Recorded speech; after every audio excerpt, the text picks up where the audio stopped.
The opening ceremony for the 2008 Summer Olympic Games takes place in 2 days. 8 of 08, considered a lucky number in China. And our Marie Tiernon is in Beijing this afternoon with a preview of what you'll see on Friday night.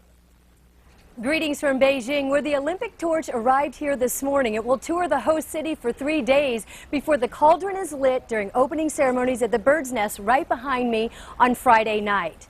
But you don't have to wait until then to see the pageantry, because we got a sneak peek of rehearsal.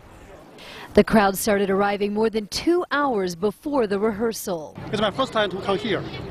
Exciting, perfect. Some getting tickets from work.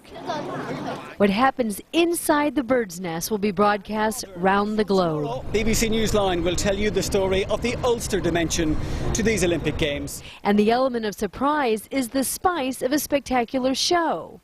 It's very great. That's why media cameras are kept outside. But we can tell you that when you see the seemingly endless troop of men in neon green costumes, they will look blue thanks to hundreds of lights and cables underneath. And when these traditionally dressed drummers spread out, they nearly cover the stadium floor. The area around the drums light up. And while this appears to be the most jovial group, their faces turn quite serious as they perform Tai Chi in unison. These young men carry the flag and the Parade of Nations. Look for red, white, and blue to enter 140th in line. Now, as we watched the pageantry line up, we followed the rules, but still, it made some nervous. This is our secret, and please don't. So we stopped and turned instead around to take in what does not require a ticket: the impressive nightly lights along the Olympic green, the Bird's Nest, the water cube, the fountains. Sights that will stay for the Chinese people long after the secret show is dark.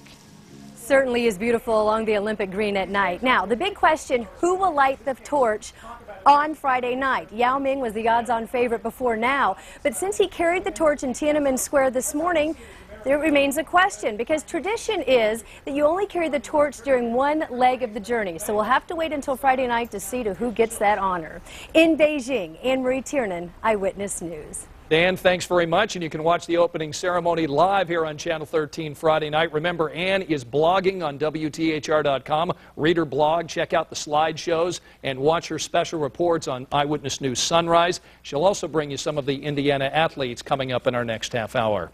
Well, the Olympics began today for the women's soccer team. Look at this, a shocker. Norway beat Team USA 2-0. That's an upset. Couple of players with Indiana ties on the U.S. team. Lauren Cheney is from Indianapolis. Shannon Box and Kate Markgraf went to Notre Dame.